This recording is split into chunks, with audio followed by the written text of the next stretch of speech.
Thanks. Recently, PlayStation just out of the blue, by the time this comes out, it would be several weeks ago, but they were like, this is an announcement. We're like going to be not doing physical media anymore for PlayStation products.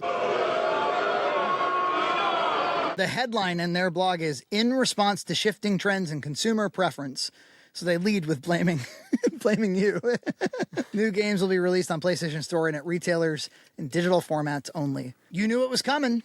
You knew it was coming. You did, but I'm sad to see it go for many reasons. But like mostly because when I think about physical media, I usually think of Sony. Like I think of the Sony PlayStation. You had the CD, which they helped develop back in the 80s or whatever. And your PlayStation, you'd play a music CD in it. And then the PlayStation 2, they had the DVD player built in. So not only were you playing the cool next-gen games, that's basically why DVD was like adopted as a medium. And that's why people bought a PlayStation 2, was because it was that bond between those two things. Likewise, a PlayStation 3. PlayStation 3 was a home media system for so many. Yeah, for the Blu-ray. Yep. Yeah, for people who had Netflix on there, obviously. Yeah, it was like early Netflix, yep. Early Netflix, because didn't like Xbox, I think, had a exclusive deal with Netflix, so you had to like actually put a disc in at one point. Xbox was trying real hard to be like, we're not just a video game console, like we're a home media center and stuff. Yeah, maybe because of the PS2's success with DVD. Xbox never was that for too many people, I don't think. I don't remember being in a college dorm and somebody picking up the Xbox remote control and like turning on a movie or something. You know what I mean? Yeah. No. But no. I saw that shit all the time. I watched a lot of DVDs that were controlled with a PlayStation controller. Yeah, and it's probably why the GameCube didn't do well, is because you got the PlayStation 2 because it was a DVD player, and DVDs were hot shit. Yeah, I still love them. I remember having a PlayStation 2 and actually, having Netflix discs come in and you put them in your PlayStation 2 and watch the movie. Yeah, it was a time. And then obviously Blu-ray with PlayStation 3.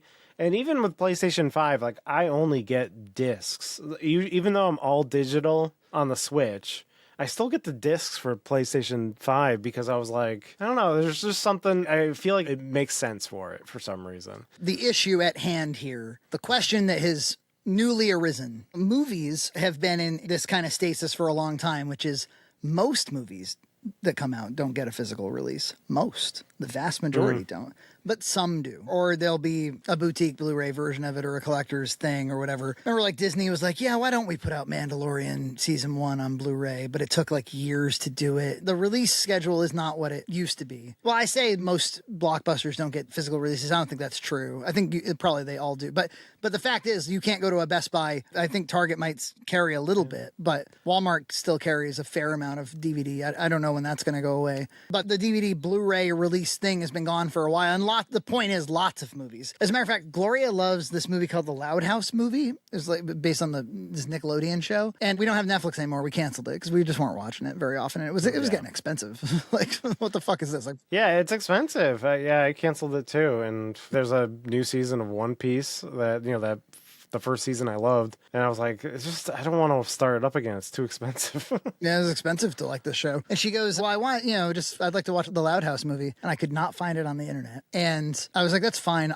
It's a movie you love. I'll totally buy it on Blu-ray or DVD. Doesn't exist. It's not there. And it's gone. So movies have been in this situation for a while, but I think people don't freak out about it too much because some do. There's still some. And the same has been true for video games up until this point. Would you say most games don't get a physical release, and that's been the case for a long time? Like, PC games are all digital, basically. Like, you can't go to the store and get a PC game. I remember I got like a big box of Fallout 1 and 2 in a box at Costco, or like Warcraft, you get the huge box. But no, yeah, everything's on Steam, everything's digital. You can't even get a physical game at a store.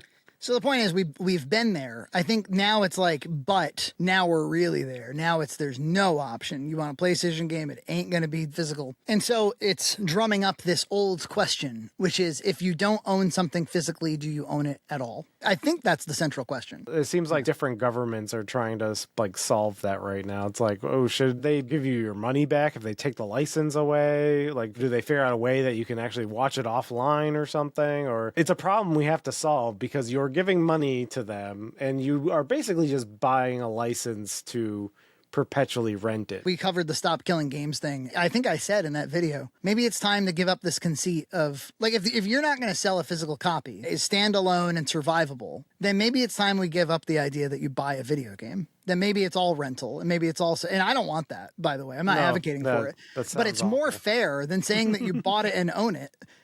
And taking it away. To be honest with you, this didn't hit me like a ton of bricks or anything. Because first of all, I've never owned a PlayStation in my life. That doesn't matter. This tells you that the rest of them will do it too. You know, although it would be a wonderful opportunity for somebody to, you know, for maybe dying Microsoft to come along and be like, we embrace physical media. It'd be like a really cool counter programming, but they won't do it because it's expensive. Unless, like, do you think like video games have a market for boutique video game releases, and like a console could specialize in that? Because you got to consider that there's some business strategies where you want to sell to as many millions as you can. And there's other business strategies where you want to sell high dollar items to a smaller group of people. You know, I think like, what is it? In America, the highest earning 10% buy 50% of the consumer goods and services. Because we were talking about how basically all the systems play pretty much the same games now. Like, Nintendo's powerful enough, it could basically play the same games. So all three systems are basically the same, PC's the same.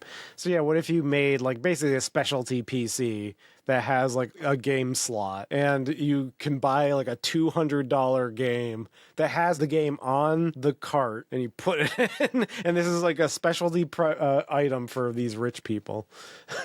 Yeah, it's not likely to happen for AAA because they are operating at a huge scale, but I think it's very likely what you just described to happen for indies. And in fact, you see it in movies. I remember I went to the archive in Bridgeport, and all the movies were $50. Like every Blu-ray was a $50 Blu-ray. These were not $20 Blu-rays. These were for higher income people that love movies, or maybe not even higher income, but people that spend most of their discretionary money on movies because they love movies that much. And there's a huge market for people who spend their discretionary money on video games. You see that with Evercade, like the Evercade devices. Like, people prefer them because they can go to a website or store. I say store, but they can purchase the cartridge and they feel like they own it. And they do. And they put it in and it plays the game. And it's kind of like a throwback, but it's a novelty. Yeah, but novelties are extremely lucrative in the video game space. Like, you walk into a GameStop, it's nothing but novelty. The thing that I feel like is going to catch up with everybody, maybe it's already caught up with Microsoft, but I feel like it's going to just be bring your own device. It's going to be like, I bought an Android that plays everything. This new handheld market that we're always talking about, it's a way to just be like, you know, yeah, if there's a compatible version with your OS, you can release to anything. So this idea that it would be exclusive to the console should not be true of indies. And then if that's not true of indies, then that means that there's opportunities for anybody really to release new devices that have physical media as like a centerpiece. Like, that's the thing you're selling about it. Because right now, like, why would I buy one of these new Chinese handhelds at all? Like, everybody that would have bought one has bought one. Every time they sell one, I think, like, how can they narrow the scope of the thing more? So obviously the Ein Thor, do you love 3DS, upscaled 3DS, like that? Right. Oh, okay, well, you know, I don't have something that plays upscaled 3DS that well. Could you sell something like an Evercade, but it's for new indie games, and the whole thing is like collect the physical media? Oh, it's a really nice little booklet. Oh, it's $50, you know? Yeah. It has a cartridge. It's just a memory card that has the game on it. So that's the question. Is Sony says the reason that we're not doing this is because y'all don't buy physical media. So if somebody else comes along and sells physical media, are you going to buy it? Are you going to buy it enough to keep that person in business? Are you going to allow a competitor to push back against this? This is what the market will have to tell us. Yeah, because GTA 6 is coming out, and you know there's not going to be a disc or whatever in the package. It's just going to be a code. It's going to be code, you download it. It feels like an end. It's like when my GameStop closed down. That used to be a Funko Land. It's sad. It's a little sad because it's just the end of this type of era. Yeah, it's just the thing had cancer for 20 years. So, yeah. You know, it was a slow death. I would much rather have a fully digital game than a physical game that relies on the internet and DLC and downloadables in order to make it playable at all. Like, I'm thinking of Battlefield, Star Wars. What was that thing called? You know, Battlefront. Or even like Fortnite. Like, Fortnite is very popular. That's a live service game. It evolves, it has seasons, and you need the internet. And I bought Star Wars Battlefront for Xbox One way back, a few years back. I was like, this thing doesn't play. There's nothing happening here until you start spending like new money. Gloria got it in her head. I was like, oh, you want to try like that new Bluey game, or you want to try the Bella Bell Park from Mario Wonder?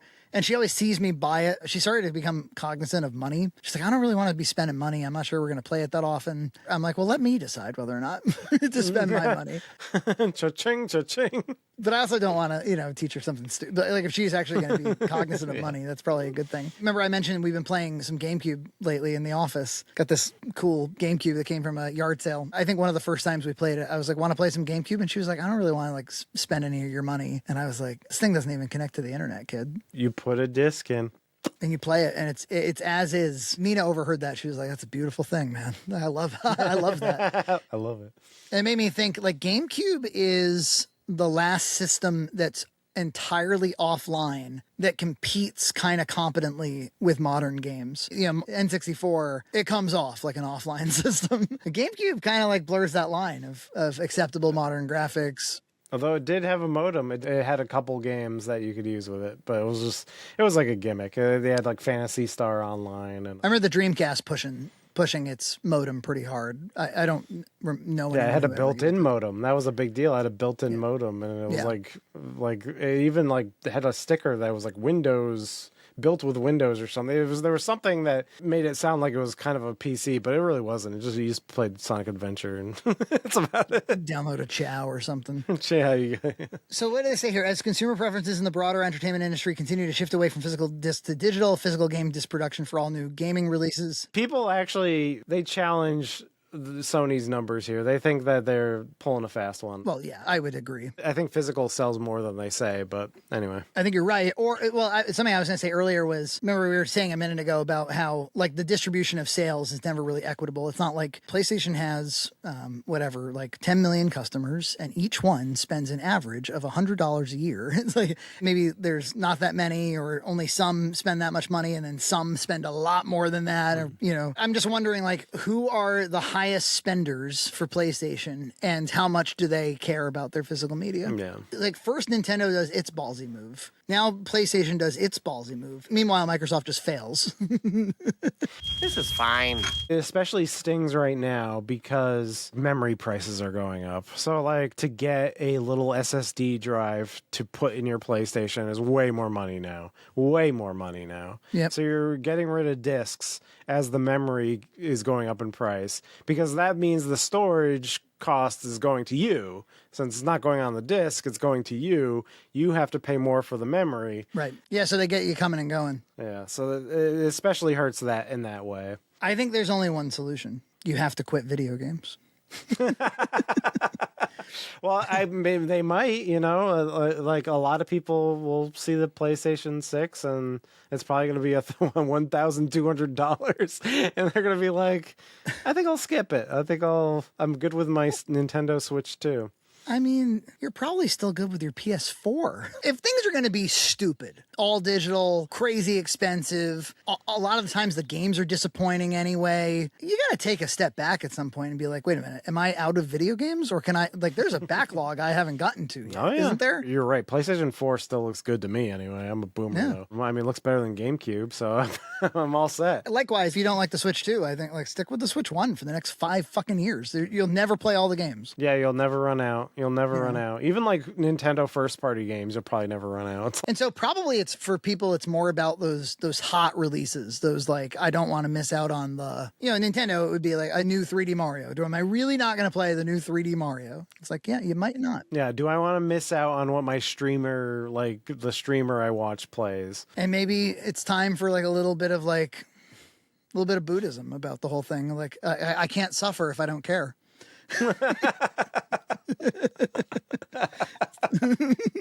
I don't know. I'm going to remain optimistic. I don't think that like, hey, every video game is going to have a physical release. That's done. I think that people like to buy a video game. I don't think that's going away. In fact, I think that they like to buy a physical video game a lot more than they like to buy a physical movie. Seemed to me like people were ready to get rid of physical movies. I mean, people just burned their DVDs down and went all in on streaming, but people seem to like to buy a video game still. And I think that you know, some smart person will have a little market for that. For indie games, they'll probably figure out a way to do that for PC or for other like generic handhelds or generic devices or Steam machine or whatever, is that physical media retailers could actually license them affordably. That's really what it comes down to. You think of like Liam from Refused Films. He licenses a Troma movie and then he puts out, a $30 Blu-ray. I think he said to license a Troma movie was, because that's like an independent film and not everybody's knocking down their door to license them. And he got it like a friend price, but I think it was like less than $10,000 for him. And then he has to sell that many to make that back. It feels like a lot of that novelty boutique stuff has been retro oriented.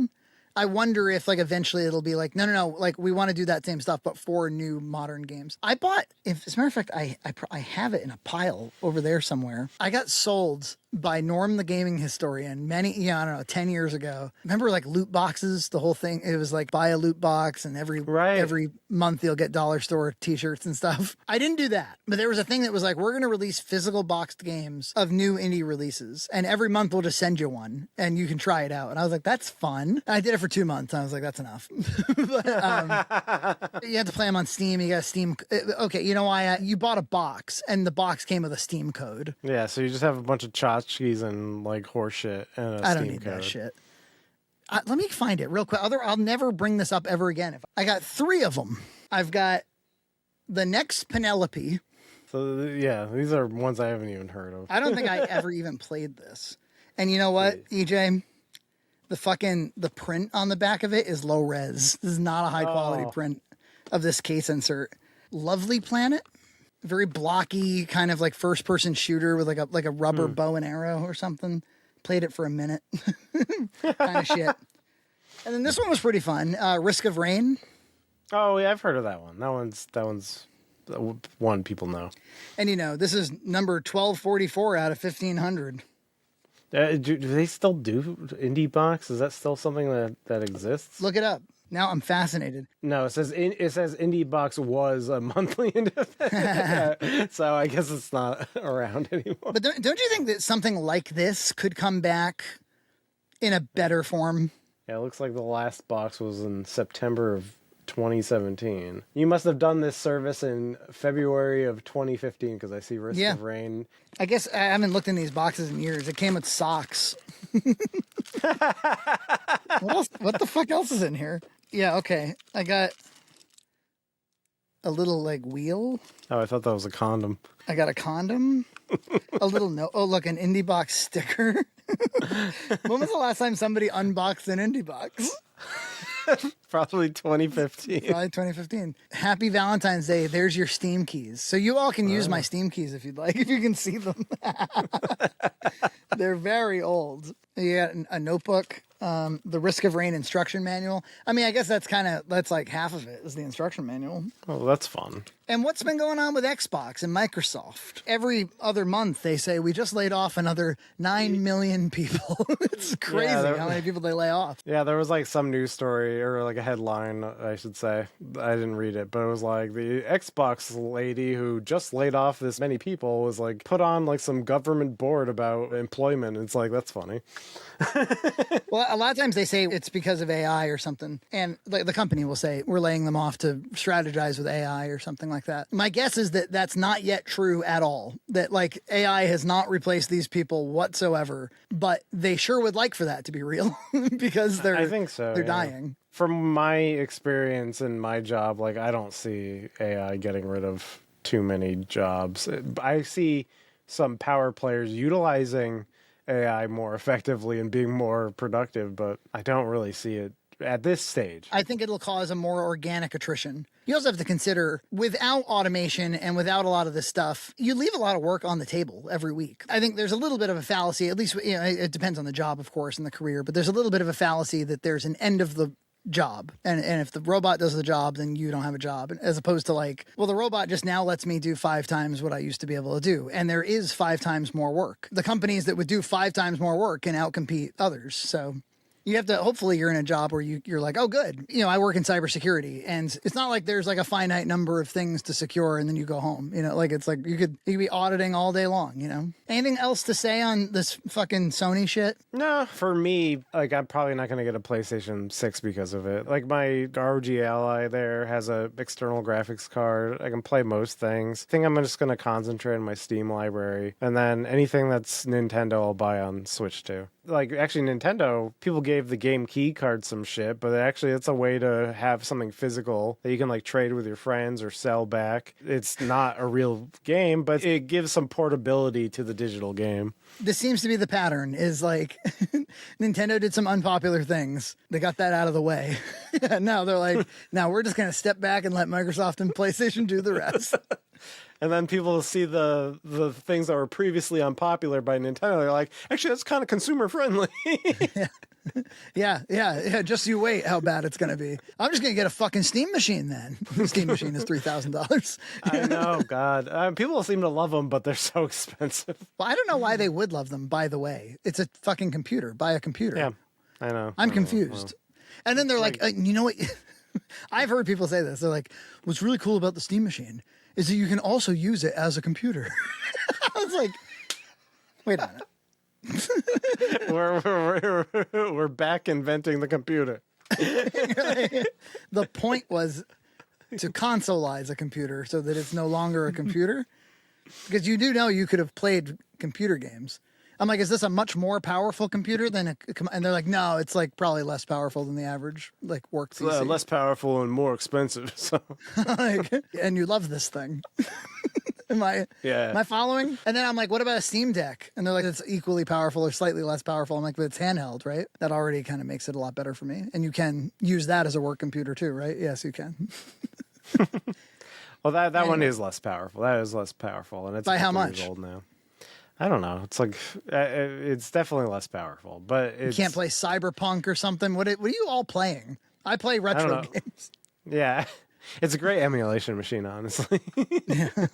Subscribe to Red Cow Entertainment on Patreon for full episodes every other week.